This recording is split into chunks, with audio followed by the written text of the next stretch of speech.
இனிய இரவு வணக்கங்களுடன் இன்றைய முக்கிய செய்தி. பெண்களைப் போல மூன்றாம் பாலினத்தவரையும் சமுதாயம் மதிக்கும் வகையில் அவர்களை கண்ணியத்துடன் அழைக்க வேண்டும் என்னும் எண்ணத்தின் வெளிப்பாடாக திருநங்கை என்ற மரியாதைக்குரிய சொல் முத்தமிழறிஞர் கலைஞர் அவர்களால் அதிகாரப்பூர்வமாக அறிமுகப்படுத்தப்பட்டது.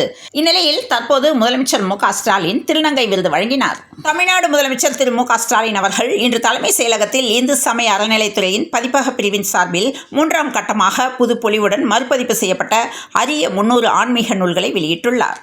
திமுக அமைத்த பல குழுக்களில் இதுவும் ஒன்று. கற்பனை உலகில் முதல்வர் ஸ்டாலின் வாழ்கிறார் என மத்திய மாநில அரசு உறவு பற்றி ஆராய அமைக்கப்பட்ட குழுவை பாஜக தேசிய குழு உறுப்பினர் அண்ணாமலை விமர்சித்துள்ளார். பள்ளி குழந்தைகள் மத்தியில் வன்முறை சம்பவங்கள் நிகழாமல் இருக்க தேவையான விழிப்புணர்வை ஏற்படுத்த வேண்டும் என்று தமிழக பாஜக தலைவர் நயினார் நாகேந்திரன் தமிழக முதல்வர் ஸ்டாலினுக்கு வலியுறுத்தியுள்ளார். நெல்லை மாவட்டம் பாளையங்கோட்டை காவல் நிலையம் அருகே செயல்பட்டு வரக்கூடிய பிரபல தனியார் பள்ளியில் 8ஆம் வகுப்பு மாணவர்களுக்கிடையே சிறு பிரச்சனை ஏற்பட்டுள்ளது. அப்போது 8ஆம் வகுப்பு மாணவர் ஒருவர் தனது புத்தக பையில் மறைத்து வைத்திருந்த அரிவாளால் சக மாணவரை வெட்டியுள்ளார். இதனை கண்ட வகுப்பு ஆசிரியர் உடனடியாக மாணவரை தடுக்க முயற்சி செய்தபோது அவருக்கும் அரிவாள் வெட்டு விழுந்துள்ளது. இதையடுத்த மாணவர் காவல் நிலையத்தில் சரணடைந்துள்ளார். இதைத் தொடர்ந்து காயமடைந்த ஆசிரியை மற்றும் பள்ளி மாணவரை அருகே உள்ள தனியார் மருத்துவமனையில் அனுமதிக்கப்பட்டு தீவிர சிகிச்சை அளிக்கப்பட்டு வருகிறது.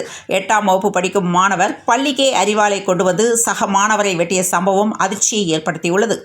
அருப்புக்கோட்டை அரசு மருத்துவமனையில் தூய்மை பணியாளரை தாக்கிய டெக்னீஷியனுக்கு அடிவுதை கிடைத்துள்ளது. எக்ஸ்ரே எடுக்கும் அறையை சுத்தம் செய்து வந்த தூய்மை பணியாளர் டெக்னீஷியன் இடையே வாக்குவாதம் ஏற்பட்டுள்ளது. வாக்குவாதத்தின் போது தூய்மை பணியாளர் உமா மகேஸ்வரியை டெக்னீஷியன் ராஜு காலணியால் தாக்கியதாக புகார் எழுந்தது. வலி தாங்க முடியாமல் தூய்மை பணியாளர் அழுததை கண்ட சக பணியாளர்கள் டெக்னீஷியன் ராஜுவை தாக்கினர். கள்ளக்குறிச்சி மாவட்டம் கருணாபுரத்தில் கடந்த ஆண்டு விஷசாராயம் அருந்தி சுமார் 67 பேர் மரணமடைந்தனர். இந்த வழக்கில் விஷசாராயம் விற்பனை செய்வது, கடத்தியது உள்ளிட்ட குற்றச்சாட்டுகளில் 21 பேர் கைது செய்யப்பட்ட நிலையில் வழக்கை சிபிஐ விசாரித்து வருகிறது. இந்த ஆண்டு 12ஆம் வகுப்பிற்கான பொதுத் தேர்வுகள் அனைத்தும் நடந்து முடிந்த நிலையில் கல்வி விகடன் மற்றும் பெரியார் மணியம்மை அறிவியல் மற்றும் தொழில்நுட்ப நிறுவனம் இணைந்து நடத்தும் +2க்கு பிறகு என்ன படித்தால் எதிர்காலம் எனும் உயர்கல்விக்கு வழிகாட்டுதல் நிகழ்ச்சியை நடத்துகின்றன. மதுரையில் கல்லூரி மாணவர்களை கட்டாயப்படுத்தி ஜெய் ஸ்ரீராம் கோஷமிட வைத்த ஆளுநர் RN ரவி பதவி விலக வேண்டும் என்று பல்வேறு ஆசிரியர் சங்கங்கள் வலியுறுத்தி வருகின்றன. தமிழக சட்டசபையில் மாநில உரிமைகளை மீட்டெடுக்க குழு அமைக்கப்படும் என்று முதலமைச்சர் மு.க.ஸ்டாலின் அறிவித்தார். இந்த நிலையில் சட்டத்துறை அமைச்சர் ரகுபதி சென்னை தலைமைச் செயலகத்தில் செய்தியாளரை சந்தித்த போது நீட் விவகாரத்தில் நீதிமன்றம் மூலம் தீர்வு ஏற்படும் என்று தெரிவித்துள்ளார். சென்னையில் பெப்சி சங்கத்துடன் சினி அவுட்டோர் யூனிட் சங்கத்தினர் இடையேயான பிரச்சினை விரைவில் தீர்த்து வைக்கப்படும் என பெப்சி பொதுச் செயலாளர் தெரிவித்துள்ளார். சட்டமன்ற கூட்டத்தொடர் முடிந்தவுடன் துணை முதல்வர் உதவியோடு தீர்த்து வைக்கப்படும் என்றும் தெரிவித்துள்ளார். நெல்லை பாளையங்கோட்டை தனியார் பள்ளியில் 2 மாணவர்களுக்கு இடையேயான மோதல் விவகாரத்தில் பென்சில் கேட்டதால் தான் அரிவாள் வெட்டுக்கு காரணம் என்று பாளையங்கோட்டை உதவி ஆணையர் சுரேஷ் தெரிவித்துள்ளார். முதலமைச்சர் மு.க.ஸ்டாலின் தனது எக்ஸ் தள வலைப்பக்கத்தில் பசியால் வாடி தவிக்கும் குழந்தைக்கு என்ன உணவு கொடுக்க வேண்டும் என்பது தாய்க்கு தெரியும். அதனையும் டெல்லியில் இருக்கும் யாரோ ஒருவர் தீர்மானித்தால் அந்த தாய் பொங்கி எழுவாள் என்றும், மாநில உரிமைகளை காக்கவும் மத்திய மாநில உரிமைகளை வலுப்படுத்துவதற்கான கூறுகளை ஆராய்ந்திடவும் இன்று குழு அமைத்திருக்கிறோம் என்றும், அந்த குழு அளித்திடும் பரிந்துரைகளை செயல்படுத்திட அனைத்து முயற்சிகளையும் மேற்கொள்வோம் என்று பதிவிட்டுள்ளார். CBSE கல்வி திட்டத்தில் ஆங்கில வழியில் பயிலும் மாணவர்களின் பாடப்புத்தகங்களுக்கு ஹிந்தியில் பெயர் வைக்கப்பட்டிருப்பதற்கு கண்டனங்கள் எழுந்துள்ளன. பகுஜன் சமாஜ் கட்சியின் தமிழ்நாடு மாநில ஒருங்கிணைப்பாளர் பதவியிலிருந்து கட்சியின் முன்னாள் தலைவர் ஆம்ஸ்ட்ராங் மனைவி பொற்கொடி நீக்கப்பட்டுள்ளதாக அறிவிக்கப்பட்டுள்ளது. கோவை திருப்பூர் விசைத்தறி உரிமையாளர்களுடன் கோவை மாவட்ட ஆட்சியர் அலுவலகத்தில் பேச்சுவார்த்தை நடைபெற்று வருகிறது. கூலி உயர்வு கோரி கடந்த 5 நாட்களாக விசைத்தறி உரிமையாளர்கள் வேலை நிறுத்தத்தில் ஈடுபட்டுள்ளனர். விலைவாசி உயர்வுக்கு ஏற்ப ஜவுளி உற்பத்தியாளர்கள் கூலி உயர்வு வழங்க வேண்டுமென கோரிக்கை வைக்கப்பட்டது. வனத்துறை அமைச்சர் பொன்முடியை அமைச்சரவையிலிருந்து நீக்க கோரி ஆளுநர் RN ரவியை தமிழக பாஜக தலைவர் நயினார் நாகேந்திரன், பேரவை உறுப்பினர் வானதி ஸ்ரீனிவாசன் உள்ளிட்டோர் சந்திக்க உள்ளனர்.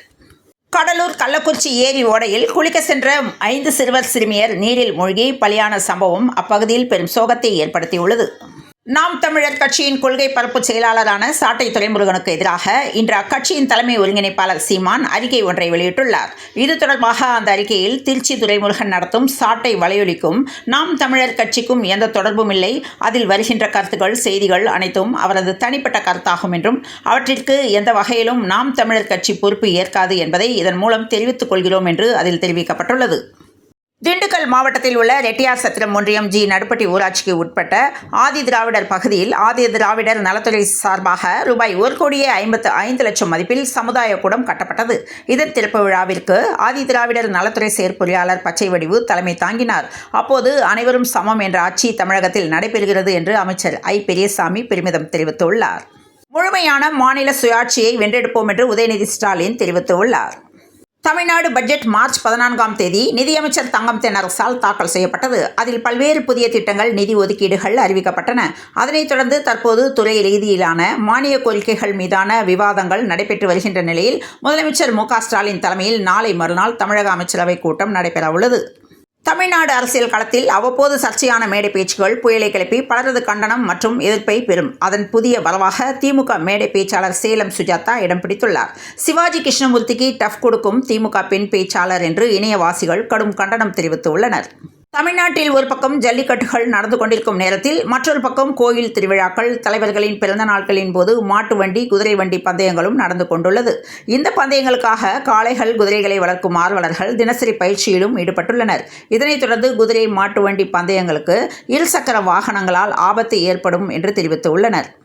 சேலம் காடையாம்பட்டி தாலுகா சிக்கனம்பட்டி ஊராட்சியில் சாலையின் ஒரு பக்கம் 100 குடும்பங்களும் இன்னொரு பக்கம் ரோஜா நகரில் 20 குடும்பங்களும் உள்ளன. இந்நிலையில் உசுர கையில் பிடிச்சிட்டு ரோட்டை கடக்கிறோம் என்று குடிநீர் பிரச்சனையால் சிரமப்படும் சிக்கனம்பட்டி மக்கள் தெரிவித்துள்ளனர். தமிழக முதல்வர் பிறந்தநாளை முன்னிட்டு கழக சட்டத்திட்ட திருத்தக்குழு சார்பில் தென்னிந்திய அளவிலான கேரம் இரட்டையர் ஃபேஸ் கேம் போட்டி பொள்ளாச்சி தாலுகா லாரி உரிமையாளர்கள் திருமண மண்டபத்தில் கழக சட்டத்திட்ட திருத்தக்குழு உறுப்பினர் தென்றல் செல்வராஜ் தலைமையில் நடைபெற்றது. இந்த போட்டியில் வெற்றி பெற்றவர்களுக்கு சிறப்பான பரிசளிப்பு விழாவும் நடைபெற்றது. டாஸ்மாக் தலைமை அலுவலகத்தில் கடந்த 6ஆம் தேதி முதல் 8ஆம் தேதி வரை நடத்தப்பட்ட சோதனையை சட்டவிரோதமானது என அறிவிக்க கோரி டாஸ்மாக் நிர்வாக இயக்குநர் தாக்கல் செய்த வழக்கு நீதிபதிகள் S.M. சுப்பிரமணியம், K. ராஜசேகர் அமர்வில் இன்று மீண்டும் விசாரணைக்கு வந்தது. தூத்துக்குடி மாவட்டத்தில் பெற்றோரை இழந்த குழந்தைகள் அரசு இல்லங்களில் தங்கி பயனடையலாம் என்று கலெக்டர் தகவல் தெரிவித்துள்ளார். திமுகவை தோற்கடிப்பதற்கும் விஜய் கிடைக்காத காரணத்தினாலும் அதிமுக பாஜக கூட்டணி அமைந்தது என ஆடிட்டர் குருமூர்த்தி கூறியுள்ளார். HIV நோயினால் பாதிக்கப்பட்ட குழந்தைகளுக்கு வைப்பு நிதி ரூபாய் 25 கோடியாக உயர்த்தப்பட்டுள்ளதாக பேரவையில் அமைச்சர் மா. சுப்பிரமணியன் தகவல் தெரிவித்துள்ளார். கோவை மாநகராட்சி ஒப்பந்த பணியாளர் உயிரிழந்துள்ள நிலையில் உடலை வாங்க மறுத்து உறவினர்கள் போராட்டம் நடத்தினர். இதனால் கோவையில் பரபரப்பு ஏற்பட்டது. துணைவேந்தர் நியமனத்தில் காலமாக இருந்த முறையை திடீரென்று மாற்ற வேண்டிய அவசரம் என்ன? இந்த மாற்றம் உயர்கல்வியில் சுனாமியைப் போல தாக்கி இருக்கிறது. இந்த மாற்றத்தால் பல்கலை நிர்வாகத்தில் அரசியல் தலையீடு ஏற்படும் என்று பேராசிரியர் பாலகுருசாமி தெரிவித்துள்ளார். ஹிந்தியை திணிக்கக்கூடாது என்பது சட்ட உரிமை. கல்வியில் இந்தியை திணிப்பதற்கு செல்வ பெருந்தகை கண்டனம் தெரிவித்துள்ளார். இயக்குனரும் நடிகருமான S.S. ஸ்டான்லி வயது 58 சென்னையில் உடல்நலக்குறைவால் காலமானார். சென்னை சென்ட்ரல் கன்னியாகுமரி இடையே சேலம், நாமக்கல், கரூர், திண்டுக்கல் வழியாக சிறப்பு ரயில்கள் இயக்கப்பட உள்ளன. சென்னை சென்ட்ரல் கன்னியாகுமரி சிறப்பு ரயில் வண்டி எண் 06089 ஏப்ரல் 17ஆம் தேதி அன்று சென்னை சென்ட்ரலில் இருந்து இரவு 7 மணிக்கு புறப்பட்டு மறுநாள் காலை 10 மணிக்கு கன்னியாகுமரியை சென்றடையும் என்று தகவல் தெரிவிக்கின்றனர். 10 அணிகள் பங்கேற்றுள்ள இந்தியன் பிரீமியர் லீக் T20 தொடரின் 18வது சீசன் மார்ச் 22ஆம் தேதி முதல் பரபரப்பாக அரங்கேறி வருகிறது. இந்நிலையில் இந்த தொடரில் இன்று செவ்வாய்க்கிழமை இரவு 7:30 மணிக்கு முல்லன்பூரில் நடைபெறும் 31வது லீக் போட்டியில் Punjab Kings, Kolkata night Riders அணிகள் மோதுகின்றன. IPL தொடரிலிருந்து ஃபெர்குசன் விலகல், பஞ்சாப் அணிக்கு பின்னடைவு. IPL தொடரில் லக்னோவில் நேற்று நடைபெற்ற லீக் ஆட்டத்தில் Chennai super kings, Lucknow super giants அணிகள் மோதின. எனக்கு ஆதரவளித்த அனைவருக்கும் நன்றி என்று ஷேக் ரஷீத் தெரிவித்துள்ளார். தோனிக்கு போஸ்டர் வெளியிட்டு IPL நிர்வாகம் வாழ்த்து தெரிவித்துள்ளது. 43 வயதில் IPLின் 11 வருட சாதனையை தோனி முறியடித்துள்ளார். உணவுப் பொருட்களின் விலைகள் தொடர்ந்து மிதமாக இருந்ததால் இந்தியாவின் சில்லறை பணவீக்கம் 5 ஆண்டுகளில் இல்லாத அளவிற்கு மிக குறைந்த அளவிற்கு குறைந்தது. வட்டி விகிதம் மேலும் குறைய வாய்ப்புள்ளதாக தகவல் வந்துள்ளது. ட்ரம்பின் மின்னணு சாதனங்கள் மீதான வரி விலக்கு எதிரொலி காரணமாக சென்செக்ஸ் 1700 புள்ளிகள் உயர்ந்தது. சென்னையில் ஆபரண தங்கத்தின் விலை நேற்று பவுனுக்கு ரூபாய் 120 குறைந்து ஒரு சவரன் 70,040 ரூபாய்க்கு விற்பனையானது. தமிழகத்தில் நீலகிரி, ஈரோடு, திருப்பூர், சேலம் உள்ளிட்ட மேற்கு மாவட்டங்களிலும் கன்னியாகுமரி, திருநெல்வேலி மாவட்டங்களிலும் நேற்று மதியத்துக்கு மேல் பரவலாக மழை பெய்தது. தமிழகத்தில் வரும் ஏப்ரல் 21ஆம் தேதி மழைக்கு வாய்ப்புள்ளதாக சென்னை வானிலை ஆய்வு மையம் தகவல் தெரிவித்துள்ளது. இத்துடன் இந்த செய்திகள் நிறைவடைந்தன. மீண்டும் நாளை காலை செய்தியில் சந்திப்போம். நன்றி, வணக்கம்.